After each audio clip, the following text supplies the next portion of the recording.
Nous lisons à partir du verset 9 au nom de Jésus. Amen. Jabet était plus considéré que ses frères. Sa mère lui donna le nom de Jabet en disant « C'est parce que je l'ai enfanté avec douleur. » Jabet invoqua le Dieu d'Israël en disant « Si tu me bénis et que tu étends mes limites, si ta main est avec moi, et si tu me préserves du mal, en sorte que je ne sois pas dans la souffrance, et Dieu accorda ce qu'il avait demandé. » Parole du Seigneur. Amen. Ya solo wana ezali losambo ya ndeko na biso Jabet. Jabet elakisi nini? Kombo nango ezali kaka pasi. Malheur pe souffrance. Kombo moko ezalaki ya pasi. Mwana oyo tango abotami toyebi biso surtout ba mama tango tozwaka zemi pe toboti bana mususu bazemi mususu ristoriskaka liwa. Tomonaka ba mama mususu bakufaka na maternité. Aboti mwana tikali mama akufi. Amen. Amen. Mama oyo nayebi te mikakatano nini oyo azalaki na yango ya makasi pour que ye azwa mwana oyo Jabet. Mama oyo tango abotaki mama oyo azwaki kombo wana alingaki ko immortaliser souffrance na ye po ete abengaka mwana wana kombo ya Jabet po ete akanisaka bapasi oyo amonaka. Alors alingaki Bible elobi na biso ete alingaki mwana na ye wana mingi koleka bana nyonso. Amen. Azalaki mpe na bana mosusu me Bible elobi ete alingaki mwana wana mingi. Mwana wana kokola na ye akoli na bolingo wana me ntango ye akoli abandi koobserve makambo oyo abandi komona ete vie na ye ne marche pas. Alléluia. Akomona ete bomoi na ye ezalaki komarche. Azalaki komona ete nyonso abandaki kosala azalaki moto na pasi. Minyoka ezalaki mingi, mikakatano ezalaki mingi na bomoi na ye. Alobi te ndenge nga nazobika ndenge nga nakomi mukolo mais nazomona rien ne marche dans ma vie. Alléluia. Ndenge biso parfois tobiki tomoni ete ata na osambela nazomona ete ya ça ne va pas toujours na vie na nga nazomona ete rien ne marche naza ko avancer te. Alors asalaki diagnostic a bomoi na alobi te eloko liboso observaki na vie na ye alobi ete nazomona bomoi na ngai eloko moko ezotambola te. Bato ebele na vie na bango bakoka koobserve te soki likambo vie na ye ezotambola te. Alléluia peuple de Dieu. Yo moko ozali maître ndenge papa ebisaki biso dépend de ta responsabilité. Vie na yo marche ya vie na yo ezodépendre na yo moko. Soki ozomona ke ya un ça ne va pas il faut ta alobi te makambo oyo nga nazomona ezosimba te. Alléluia. Naza koobserve ke pasi eza mingi na bomoi na ngai. Pasi eza na basorte ebele. Pasi ezali moto mosusu azozala aza na pasi na nzoto ntango nyonso vine azaka malade azosouffrir. Mosusu mpe ozomona ntango nyonso aza kati na ye ya un ça ne va pas aza na souffrance ndenge papa limbolelaki biso awa mpe mama na biso pasteur Jeannette alobi na biso ya biloko mosusu ifala se dépouiller donc kati na ye azalaki na makambo oyo elongwaki kati na ye te azomona pasi oui mais cause ya pasi wana ezalaki nini tomoni ete cause mpe ezalaki ete ezalaki eutaki na kombo na ye oyo papa na mama bapesaki tolo ba mama moto apesaki. Alléluia. Awa batangi kombo ya papa te mais mwana botamaka mpe ye moko te azalaka na baboti. Alléluia. Oyo eutaki na libota na ye. Les noms là que nous portons parfois nous portons des noms qui nous rend la vie difficile. Il y a des influences sur nos noms. Il y a beaucoup de noms qui influencent nos noms. C'est pour ça que nous devons faire attention au nom que nous portons. Quel est le nom que je porte dans ma vie? Amen. Quelle est la signification de ces noms? Les noms sont mon aide, des différences. Papa, c'est pour mon aide à 2 ans, 2 mois plus tôt. Mais aujourd'hui, qu'est-ce qui fait que comme Makamnaïs aussi mbatté? Pendant Jabet, toi, comment on a été combo d'abord? Oh, ya zalaki nango, ezaki combo malamute. Alléluia. Amen. Combo souffrance. Yokana nous combo malheur. Et ça va combat malamu. Alléluia. Il y a une signification à combo porter. Il y a une qui est nzambe avant que comme Abraham, c'est comme il était. Il fallait changer d'abord combo. Alléluia. Avant que Jacob, comme Israël, il fallait l'ongolais comme Jacob et comme Moïse. Après c'est comme Israël. Est-ce que combo na yozana? Est-ce qu'on peut avancer na yango? Est-ce que combo na ko la différence na yango? So comme on combo na ça ba influence négative na vie na yo, il faut obonde ne pas nzambe. Même sans nzambe, ndenge muninga na biso Jabet asalaki lo sambo. Alléluia. Mais l'autre jour ko la lo sambo na ye. Parce que mon qui ça ne va pas. Mingi to mona la kake na bima na ngai. Nazolia, nazolata. Mais ça ne va pas. Tu n'as pas la paix. Apparence extérieure. Mais ton apparence intérieure, il y a un ça ne va pas. Alléluia. Il y a un Jabet dans ça qui diagnostique la vie. Qu'est-ce qu'il avait observé? Que tout ce qu'il fait, rien ne marche. Et là, comment on s'y bat? Après, pour entreprendre quelque chose. Après, pour bandana baninga baza pour avancer, pas avancer à côté. Et pas un malheur, ni qu'on surtout aller la kaka, tant que toi ça n'a pas passé, ni qu'on surtout aller la kala vie na. Na kasi papa a fongola sur exemple beléao. Au komona, ya zwaki kopeza ki aye a raté a. Moto mususa eko boto le kop na. Alléluia. Amen. Ka mwezala ki aye me moto mususa boto lié e komi aye. Azaki na ba flesh na butu ola la chate. Au moins, quand on dit ça, on dit que ça ne va pas. Ce sont des influences. Toujours ma malheur. On est là, souffrance. Attends, Zimbon. On est là, attends, ça y est, comme Songolo. Ça, la moi, misala na homme. Et marchaka kakate. Mon toi, a un malheur. Ma belle, ya kakaka na vie na. Alléluia. Mon toi, a un sengoté. Ce qu'on va dire, qu'est-ce qui ne va pas dans ma vie? Qu'est-ce qui me manque? Qu'est-ce qui fait que l'Ikamobona est sûreté?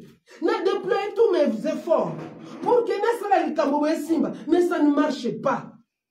Je vais dire mon quoi salaki autopsie, dengue batamokili balobaka, baminganga, yabo moina, pour à découvrir que il y avait un ça ne va pas. Alléluia. Yabona ndeko, dengue eza ane oi, eza ane moko il faut yomoko, omivani solobi non, ota la vie na. Pourquoi tu as échoué? Pourquoi les Cambodgiens est simbaté? Pourquoi les balles les alaka yo moninga mususu babali? Mais ça là comme bali on a makamtu. Moi soit no salaire là et tout. Il y a combien de hommes qui sont dessus? De femmes. Tu aimais cette femme? Tu faisais tout. Vous avez assuré que c'est maman banananga tokovanda. Alléluia. Amen. Soudainement les choses changent. Oui mais quelle malchance. Quel malheur. Otikala na amertume, otikala na désolation dans ton cœur. Ma camion so bandaka bien, et souka kaka mabe. Soit tu vas escroquer, soit tu vas hinio, soit ozaki na bon voyage, kaka yo ba mela bon balaboni. Il y a des choses qui nous arrivent, qui fait que nous puissions nous-mêmes essayer de pénétrer le fin fond, le profondeur de notre vie, comme notre frère Jabet. Alléluia. Amen. Et comment on a été, et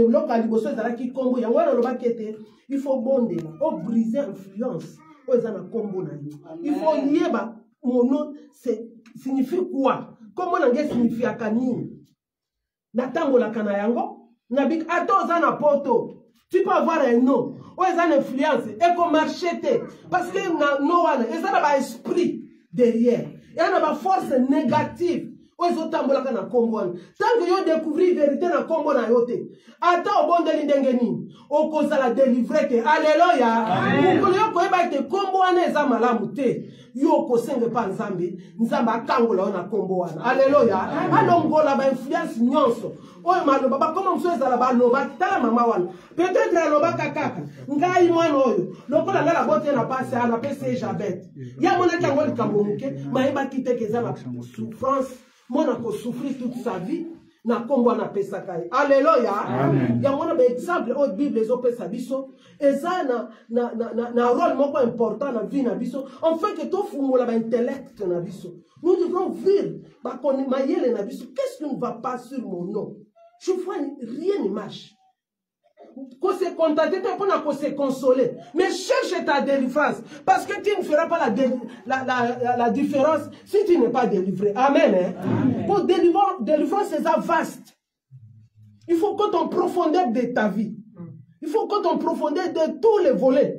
Au que tu as volé, pour qu'on vive délivrance à vie. Amen. Amen.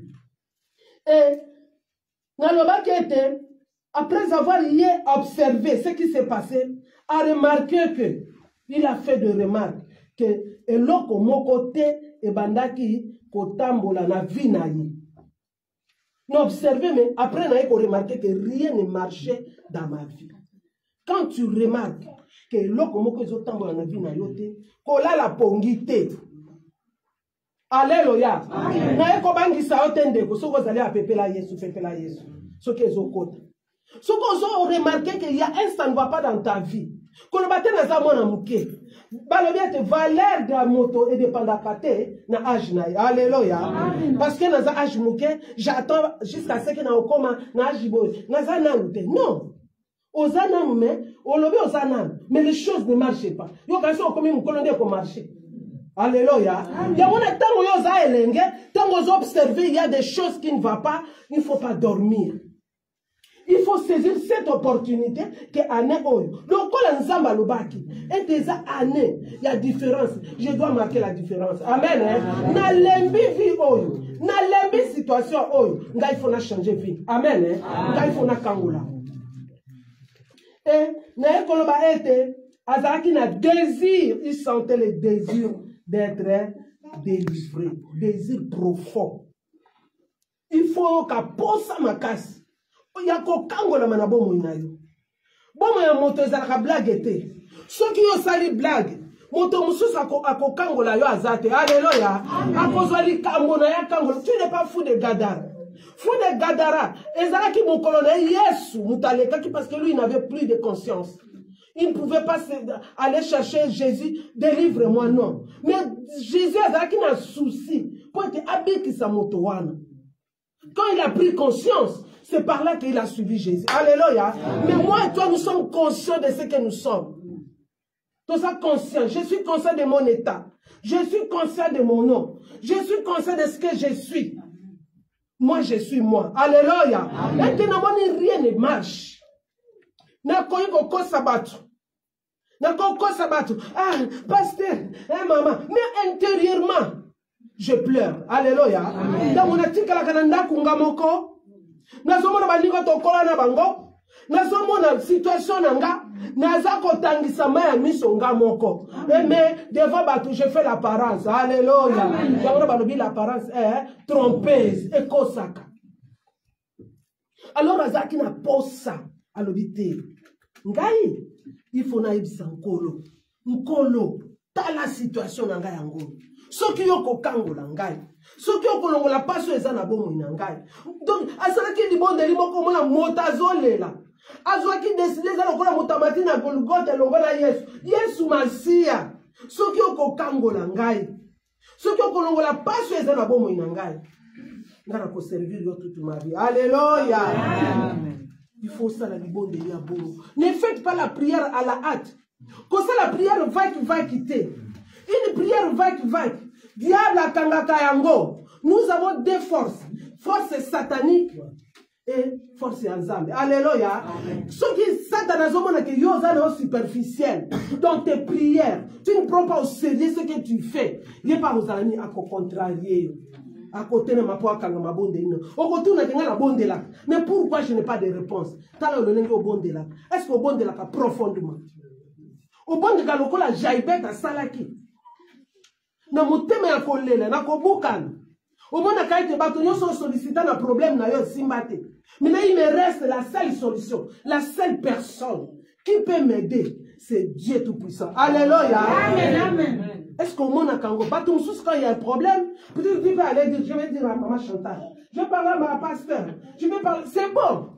Mais, parler seul à Dieu et l'équipe Nyonso. Alléluia. Les hommes de Dieu peuvent t'orienter tout simplement. C'est ce que Dieu nous a fait. Il a envoyé cette parole que c'est une année de différence. L'homme de Dieu a fait sa part. Papa, que Dieu vous bénisse. Il a fait sa part. Il nous a montré, il a taillé les chemins pour tout un chacun. Que voilà les chemins que j'ouvre. Que chacun aille pénètre cette route. Ce qu'on se dit non en zéla, on commence à délivrance. Alléluia. On commence à paix, différence. J'aimais mercredi Tozaki béni. Nesika Oyo. La parole de Dieu que la servante de Dieu a le bac nabiso. Ce qui ne monde qui a ça ne va pas. Il faut se dépouiller. Qu'est-ce qui bloque? Je crois que Jaibet s'est dépouillé. Il faut d'abord se dépouiller. Je vais me dépouiller de quoi? Je vais faire la rétrospective de ma vie. Alléluia. Je dois me dépouiller de la sorcellerie. Ngana andoki ngana zwana ngone tonga ngana zomo atsuki banga bazalia tika na kileka ko kotsa kaka ba nini ba rayon po etena kotsa ka désordre batu bayoka na kate batu balingana kate. Alléluia. Yozo sala misala ya ndenge wana et pourtant tu sais que tu es sorcier. Na mo kuna atene drobi a ngai na kende kuna ka missionnaire. Il y a beaucoup de missionnaires qui sont des appris, qui ont des objectifs pour détruire les gens, pour détruire l'œuvre de Dieu, pour envoyer des flèches auprès des autres. En fait, à tout moment, malade, à tout moment, à tout moment, ce sont les œuvres du diable. Alléluia. Ceux qui n'ont vu que Nazana Kindo, il faut n'assenger pas à Kangolanga. Voilà. C'est ça ce que cet homme cherchait, seulement auprès de Dieu, sa délivrance. Amen. Nous devons chercher notre délivrance. Chercher ta délivrance. L'unique bien au Yokobika différence là. Personne ne peut dire que moi tel que je suis là, nous tous, alléluia. Maintenant tel que nous sommes cette année, que ce soit Papa Ndengazana, il y a un message. C'est un messager tout simplement. Mais il a besoin aussi de ça, délivrance. Même Bissoyo, moto na moto. Ce message a touché toutes les couches. Parce que je dois être libre. Si je ne suis pas délivré, je suis bloqué. Alléluia. Naza lokola, taba oyo, ano oyo azalaki attaché. Batu bakoleka, bazo mone azakana, nanzete. Alléluia. Batu bazo passé, na moi, na mbula. Ils ont bêté là parce que mon toit va être surveillé. Azaki na souci na été pour mon toit na kangola. Ya zalaki lokola émissaire kazota lui tata la mouta kangola nyama oyo. Alléluia. Il y a beaucoup de gens, ils viennent à l'église. Ba ningi ba kangola mate cherche ta délivrance. La prière de Jaibet était qu'il soit délivré. Que la limite n'a pas repoussé. À mon avis, il y avait un sale papa. Comment on a délivré? Dieu nous a envoyé pour une mission. Alléluia. J'ai une mission sur la terre. Dieu a la mission sur la terre. Mais tu es lié. Quand est-ce que tu vas accomplir ta tâche? Quand est-ce que mon tramotako si ma tâche n'est accueillie devant papa? Et par exemple, lui, papa, voilà, j'ai accompli tout ce que tu m'as dit de faire. Les rapports, quel rapport nous allons donner à Dieu? Si nous n'arrivons pas à accomplir notre tâche, chacun comparaîtra devant le tribunal, comme papa dit, tribunal céleste. Parce que mais Dieu a mis des potentialités en toi. Mais toi-même, tu ne veux pas comprendre que je suis capable. J'ai des potentialités. Mais alléluia. Cherche ta délivrance. Ne blague pas. N'a que nous a délivré l'apôtre. Que l'apôtre c'est diable. Avanda, tienda konaï. Alléluia. Tu verras le diable va t'embrouiller. Mais comment ça va logiquement, tu seras perdu davantage. Alléluia. Cherche cette année. Ce n'est pas une année de blague. Ce n'est pas une année où on m'a sapoté. C'est une année où chacun doit être conscient de son état, de sa vie, observer, remarquer sa vie, afin qu'il cherche réellement une très bonne délivrance auprès de Dieu. Amen. Amen. Il doit faire la différence. Amen. Amen. Et nous devons repousser nos limites. Élargir. Mon frère Joëbet avait besoin que ma limite soit élargie. Alingaka tikala ndenge azate. Alingaka tikala na ba condition azalaki nango te. N'accepte la condition que tu as. Condition yozobi que les autres acceptent. Eh, mais ça n'a bien. Au moins, on va Facebook kuna. Ce qui est smart, ce qui est de basala kabo. Atsali, batubabingo, nazalata lokola mutu songolo. Alléluia. Quand on a des alliés, image à pamba. Au fond, cet homme, il est lié. Alléluia. Si on pénètre, ne regardez pas les habits, mais regardez l'intérieur à vous. On a fait ma acte, tu verras que cet homme, il est lié. Cet homme, il faut pas pousser la limite. Il faut monter à élargir la limite, la capacité spirituelle et matérielle. Il faut la capacité spirituelle et fondouama. Tes capacités spirituelles doivent être élargies. Au moins de combien des heures? Tu as des dons spirituels qui ne font rien. Nous allons juger. Donc, vous allez juger sévèrement, je reprends encore. Osa Mondimi, les jours que tu as reçu le Seigneur, nous avons doté qu'on a la capacité. Alléluia. Yesu Massi a fait un grand travail dans ta vie pour que quand même quand il te parle, il te forme. Et tu dois saisir maintenant, il est temps que je me relève. Amen. Il faut n'attendre les mains. Non. Tu te découvres à travers la parole de Dieu. Mais malheureusement, curieusement, tu peux se découvrir. Tu peux se découvrir dans Bilambate. Tu peux se découvrir dans Bongo. Capacité spirituelle. Et ça dit, naza appelé. Alléluia.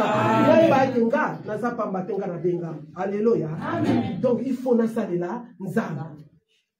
Mais spirituel, ce qu'on kangola mis spirituellement, il y a une puissance dans matériel. Yo spirituellement, au kangola matériel, mais na sekuna, na molimo kuna na esprit. Bazo bloka ka mi colonios, bazo sakaka mi colonios. Baloba parce que combo na eza influence. Baloba parce que vie na eza bloqué. Ceux qui ont lukyo kangola na molimo te. Moyen ba répercussion matérielle et mon ana ezate. La quantité à prière est-ce que ça va en profondeur posant la prière spirituelle? Est-ce qu'on comprenait il avait compris son état. Alléluia. Nous devons être vraiment prudents dans notre vie. Papa un jour a dit que les années on peut te perdre. Alléluia. Imagine-toi que il y a noir et alléluia. Jeune fille. Jamais. C'est le départ. C'est le moment où on va comprendre qu'il faut profiter de l'opportunité que Dieu me donne de faire la différence dans ma vie. Alléluia. Je dois profiter maintenant. Je ne crois pas que j'attends. Donc, on va attendre nous. Est-ce que tu crois qu'on peut reculer sous jamais? Alléluia. Amen. Yagwana. Il est temps maintenant qu'on élargisse la limite spirituelle, matérielle. Ne vous contentez pas de miettes. Tant que vous avez bonde, vous avez bonde la kanzambe. Personne n'a pas dit. Ça me fait personne n'a pas robe wana. Toi pantalon na soki kombo papa lo baka soki ba Jenny pa chasse soki bilamba mi bal. Toi ba peso ba bilamba mi soma ya baso super wax bani pour lui voir que ça va. Il sait rien. Alléluia. Moto oya lingi ba limeti na ye epusana. Asenga kabiloko ya minene. Amen. Alléluia. Je vois des grandes choses. Que papa est le roi des rois. Le monde entier lui appartient. Il a tout. Il a mis tout sous mes pieds. Alléluia. Nous sommes les aponanga. Ponanga.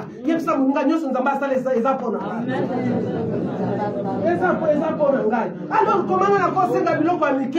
Alléluia. On se limiter. Quand je veux voir des choses la grandeur des choses. Na kosenga biloko apa pambate. Amen. Toi na biloko akosenga. Ah, Jaibet a fait une prière profonde. Soko analyser yango. Bandeko, to senga biloko apa pambate. Pe balobi ete nzambe na biso. Dieu veut faire tomber les barrières qui sont en nous. Alléluia. Nzambe alingi a faire tomber ba barrière comment? Azomona lolenge yo zali. Soko zo na motema moko. Soko zo luka na motema moko.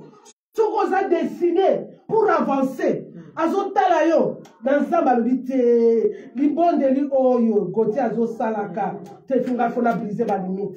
Alléluia. Il faut na briser ba nini ba limite. Quel genre de prière que tu fais?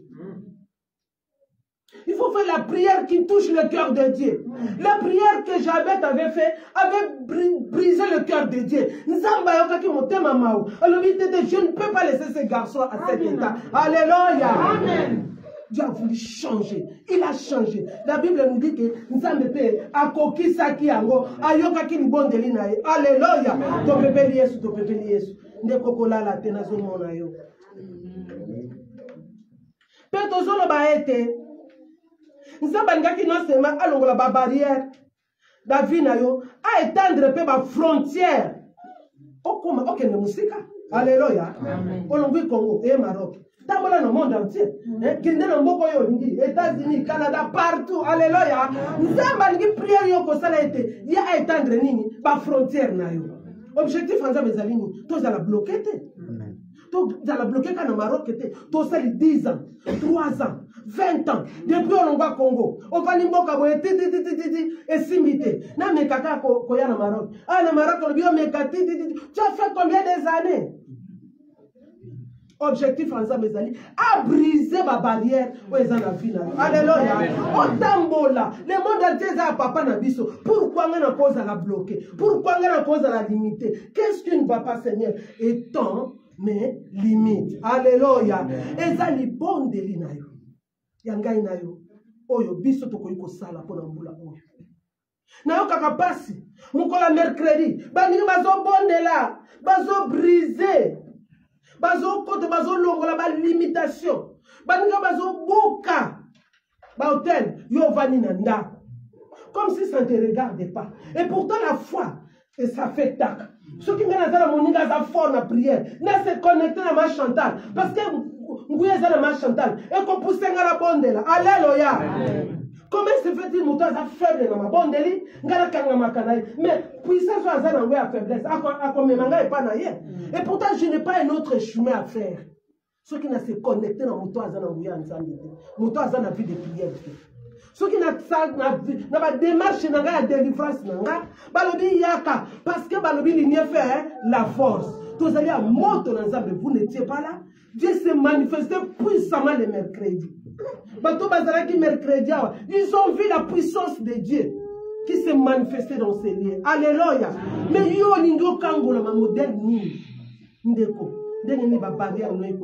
Et pourtant il faut que le désir de Dieu qui nous délivre infiniment d'aller nous devons avoir beaucoup d'argent parce que Mbongo et Zayabiso, alléluia, il faut soutenir l'église d'Engeni. Ceux qui ont Zaka bloqué. C'est pour ça que les autres n'arrivent pas. Tu gagnes tellement peu que on quand même qu'on a 50 dirhams, 100 dirhams au foot de ton parce que tu es bloqué. Il faut que le blocage tombe.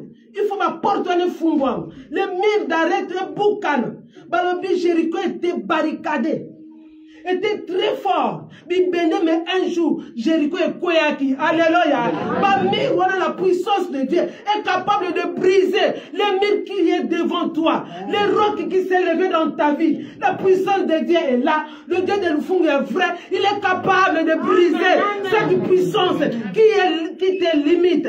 Cette puissance qui te fait pleurer. Cette puissance qui est devant toi. Alléluia. Amen. Il ne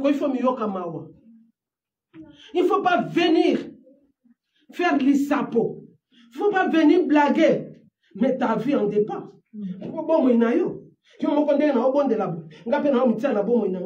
Mais mes amis, j'ai pleuré toute la nuit. Longola ba limitation. Brise toutes les barrières. Parce que Naza a besoin d'avancer. Alléluia.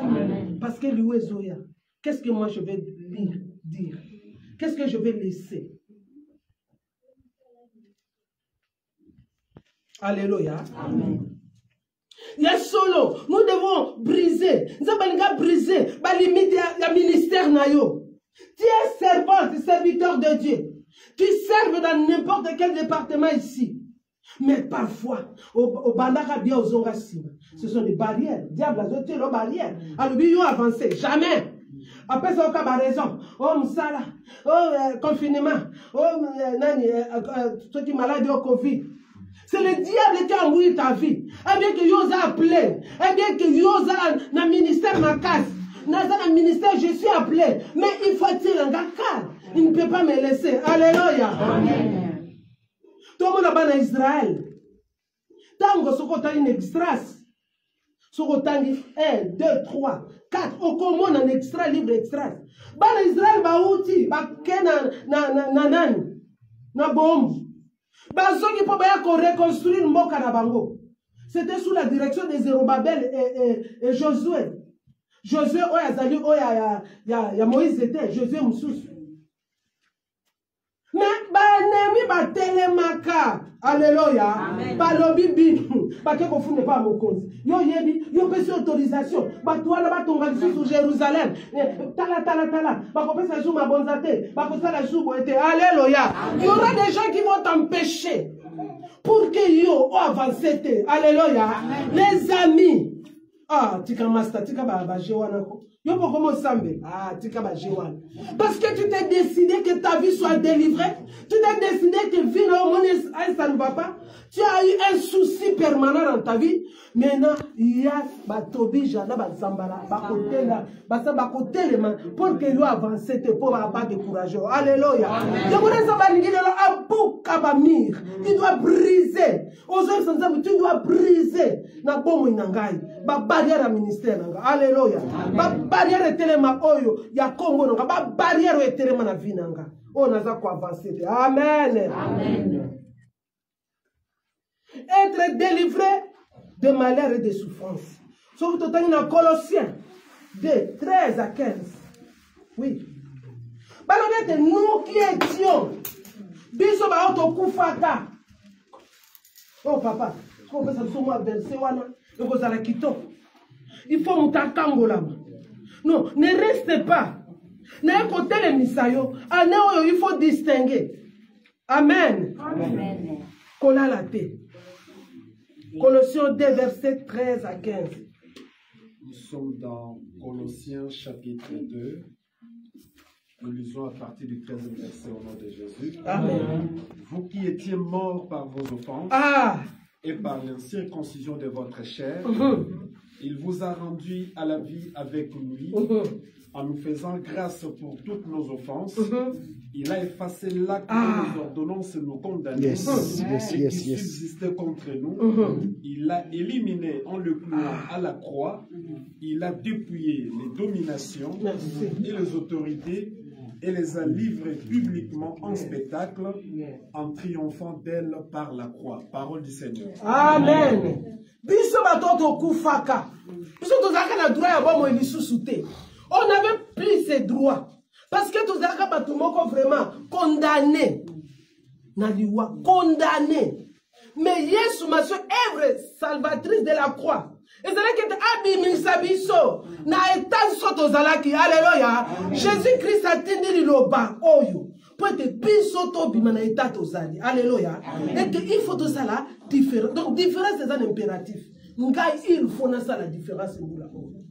Yesu masia parce que misale ekulusu ekoko kufa boite. Alors misale ekulusu fait mon isama. Alléluia. Pepela Yesu, pepela Yesu. Misale ekulusu fait ça nini et mon isama. Balobiete biso atoto kufa kina masumu Yesu masia na ngolu na ye asali biso ngolu. Alors il a effacé l'acte de l'ordonnance nous condamner. Qu'est-ce qui te condamne? Mabe yo salaka. Est-ce que Jésus est incapable? Qu'est-ce qui te condamne? Zeme sopaka. Bangango kotaka. Bamakamnyoso yo salaka. Balodete Yesu efasa ki yango. Œuvre de la croix ezana nguyati lelo. Alléluia. Topepeli Yesu. Œuvre de la croix ezana nguyati lelo. Ne te condamne plus. You avance. Poussana. On le met mur et télémélanga. Donc l'œuvre de la croix au sala. À au côté le matin. Tout cela est croulé. Qui es-tu? Yo montagne au téléméla bomo inanga. Liboso ensemble na bomo. Okozala brisé. Okozala écroulé au nom de Jésus. Miro et téléméla ka. Joëbet. Na bomo inaye. Malheur. Na souffrance. Ah, ezala ke écroulé. Alléluia. Parce que le roi des rois a zouaki likamango. Amen. Dieu aussi prend ton problème. Amen. Dieu aussi se soucie de ta vie. Tout simplement approche. Parle. Dis-lui ton souci. Alléluia. Il y a une chose qui a déterminé que va mire on fait quoi. Ordonnance va condamner kanga bambula na bambula. Yango lokola ya memaki yango lokola ya silisa kinguya na yango ezala moto akokai ko silisa longuya yango te ni papa leki ni mama ni chef de famille o makambo ngana ke ne pas chef de la famille akosilisa lo makambo yo te. Alléluia. Oyo mona kakaka yo moko ba souffrance ozomona ba malédiction ezana yo mona ka yo moko yango ana il a fallu Jésus-Christ akumba makambuana akomisa biso balongi a changer identité na biso a changer vie na biso biso totikala lisusu ndenge moko te. Amen. Il a effacé yango na soki ngana luka délivrance nanga na vie papier nanga na komi likambubo dans ce petit exercice ozui makambu nyonso omoni etungisa vie na likambubo oya banoko kobamba te soki bapesa yo kindo soki balesaka biloko na butu soki olotaka bandoto mabe soki otambolaka soki ndenge nini koma yango na papier yebisa Nzambe tu as effacé acte nyo omoni makambo ekondanaka nga yango oyo na vie na ngai lelo lobi te ngai naokabwana na yango parce que yo nde oza moto oyo opesaka elonga. Amen. Oza koefase na kombo na Yesu Masiya. À dépouiller quelles sont les dominations quelles sont les autorités, les principautés pour que yo longate. Alléluia. Amen. Quand on a œuvre de la croix et ça comme ça la makas. Ndeko sakanate. Il faut ndekoye baete ekulusu. Na ke ekulusu superficiel. Mais le corps toza ane des différences. Toko kota profondeur et écoulus. Oui, bah, écoulus, c'est là qu'on parle. Car parfois, tu l'as écoulus, c'est très profond. Écoulus, c'est comme si tu as la tête haute. Yes, Masia, qui t'a gâté dans Kuna. Yes, à Kamola Kate, à gâté dans Kuna. Pour que Bito soit bon sommet. Alléluia. Il y a un Romain. Il y a plus de condamnation pour tous ceux qui sont en Christ. Mais si tu es en Christ, pourquoi tu es condamné? Alléluia. Il faut s'observer yo moko.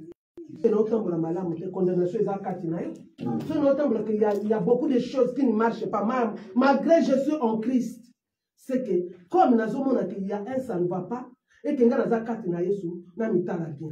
Pourquoi j'ai des condamnations? Quelque part, les a marché dans Ghana. Alléluia. Il faut changer. Année oyo. Et ça, année, maman, tu as dépouillé. Je dois me dépouiller. Na boy. Makamo na salaka oui na salaka boy oui libota na ngeza na likambo boy oui mais ngai na ekati na Yesu na kobi kalsunde de mon côté. Alléluia. Je change ma vie. Oui na robakete na prière ya ndeko na biso Jaibet alobaki augmenter mes compétences. Alléluia. Na somona te pourquoi alobaki que Nzamba a changé vie na ye. Et là, qui c'est d'augmenter ma compétence. Quand toi, tu es dans le Seigneur, oui, il y a une délivrance, mais tes compétences sont examinées. Nous devons augmenter nos compétences. Et là, qui signe? Et là, qui c'est une délivrance? Ngana zolu kanzamba salelanga. Nako kama maboko te. Alléluia. Et ça a des différences. Mais ceux qui n'ont augmenté ma compétence dans la tête. C'est-à-dire que ceux qui n'attendent pas mingi, il faut na luka. N'attend. Ceux qui n'ont pas la formation sont il faut na luka. N'attend. Différence c'est qu'on a la magie. N'attendez pas la différence nanda. Et là yo. Je dois chercher qu'il faut améliorer ma compétence nangai. Alléluia. Dans différents domaines.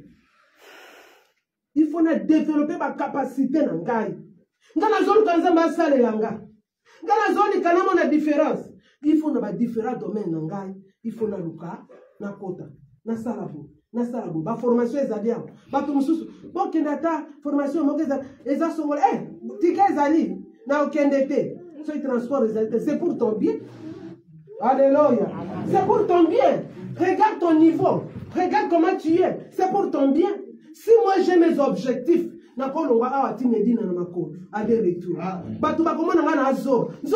je cherche ma délivrance. Alléluia. Il faut élargir ma tante. Alléluia.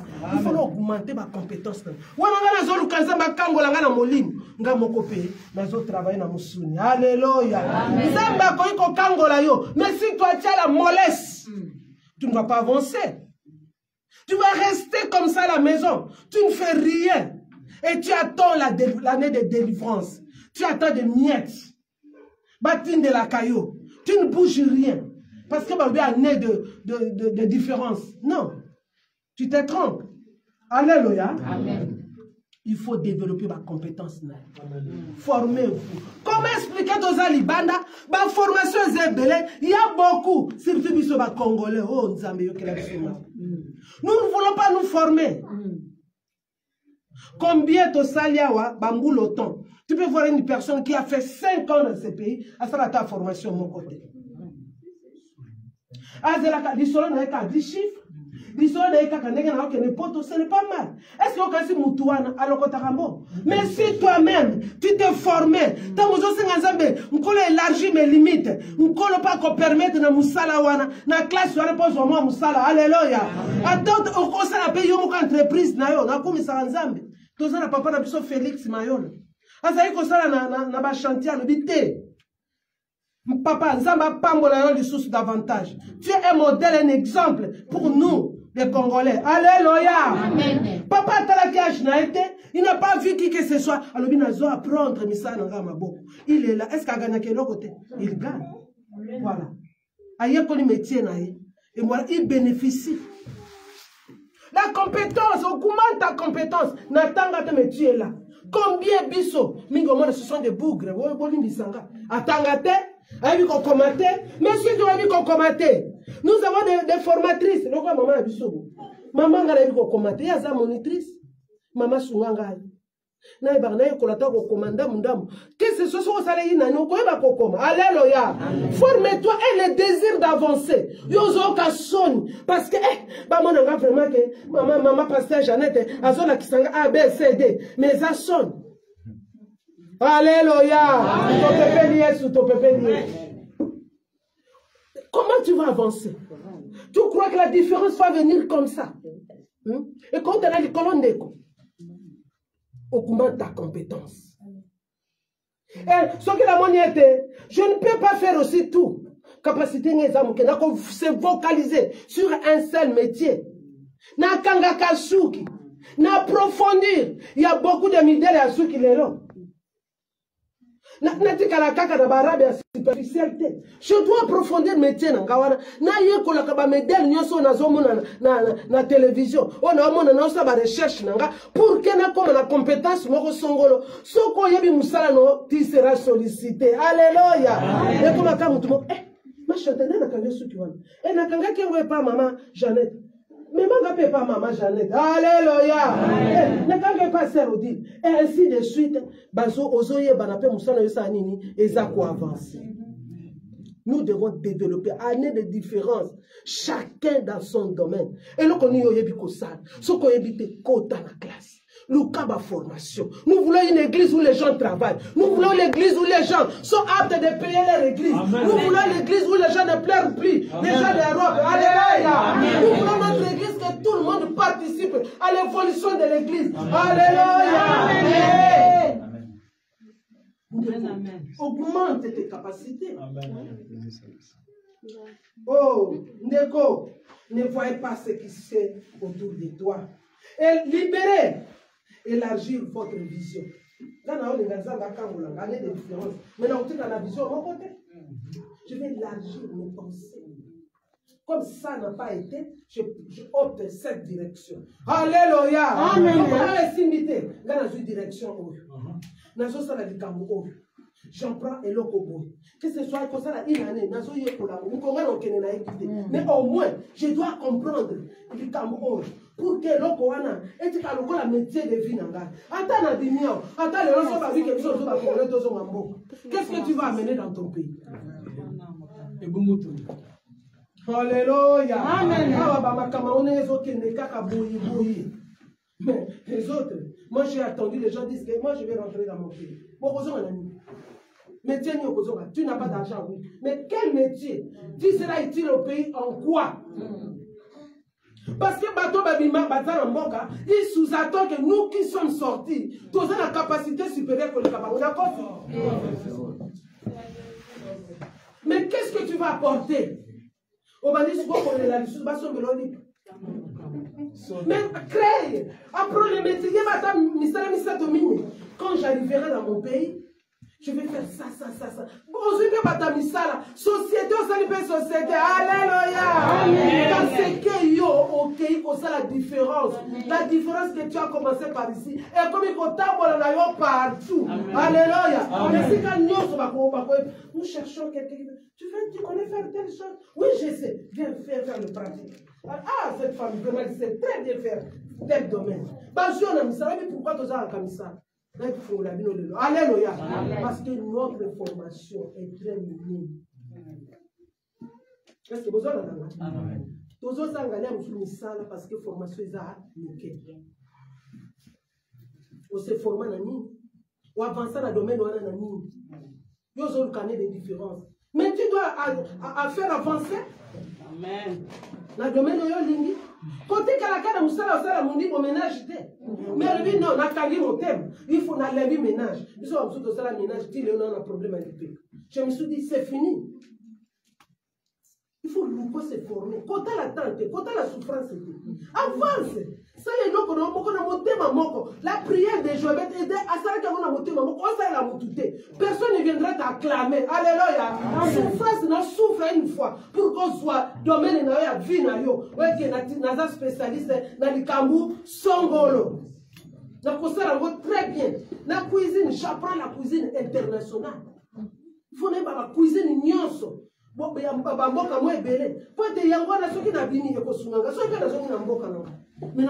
service traiteur alléluia. J'aibet à Lukaki, nous avons élargi la limite. Biso nyonso ete ebongi biso to briser ba barrière to kangola to sala libonde la Jésus que nzambe kangola nkai na bolembu. Il y a aussi ceux qui sont fainéants.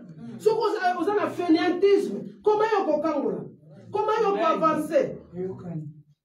Alléluia. To pepe Yesu, to pepe Yesu. Ya solo wana biso tozo koma pezana suka e maloba na nzambe. Maintenant, vous devez construire votre avenir.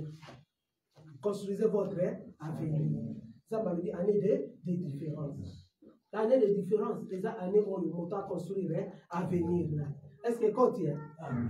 Alléluia. Amen. Vous devez construire votre avenir. Je vais mettre à 5 qui ribon de loin pour construire l'avenir.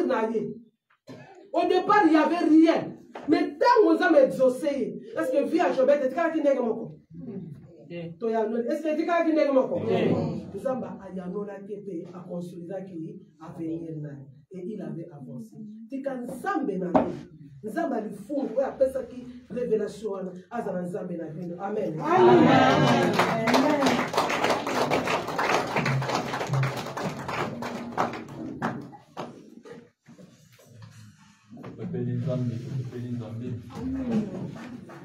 Zambi wa lobeli yo nangai le Seigneur n'a pas changer pamba te nzamba lobaka pamba te ça veut dire nzamba moni lolenge toza kotambola ezali yango te yango Seigneur na biso to changer na yango wana tobandi kopesa nzambe wana merci nzambe alobeli yo na ngai tobondeli na kombo na Yesu pesa nzambe wana merci alobeli biso bolo papa topesi yo merci na kolobela biso nzambe na merci na koutilize mosali no puissant nzambe merci mpo na bomoi papa pamba te otindaki liloba eliloba ekambolaki nzambe na bomoi merci nkolo pamba te liloba oyo etamboli biso nzambe na bomoi yango topesi yo merci na kombo na Yesu wana totomboli loboko na biso place mosali na nzambe azali ye tobondeli ete nzambe atilizaka ye toujours puissamment chaque fois ya kotelemaka mpona kosalela ye tobondeli na kombo na Yesu nzambe na bomoi ekolo papa totomboli loboko na biso nzambe pa mosali lokolo na bomoi papa etilizaka ye toujours puissamment nzambe na bomoi à chaque fois ya kotelemaka nzambe po asalelo nzambe azala utilize puissamment na kombo na Yesu na kombo na Yesu nde tobondelaki bongo na kombo eleki bakombo nyonso nde biso nyonso tolobi amen. Oui, à solo bien aimé nzambe alobeli biso yango na invité oya mercredi po tozwa temps vraiment ya kobondela malamu mpona liloba oyo toki mokolo na lelo amen. Tokomi na ntango ya ofrande na biso 10 na offrande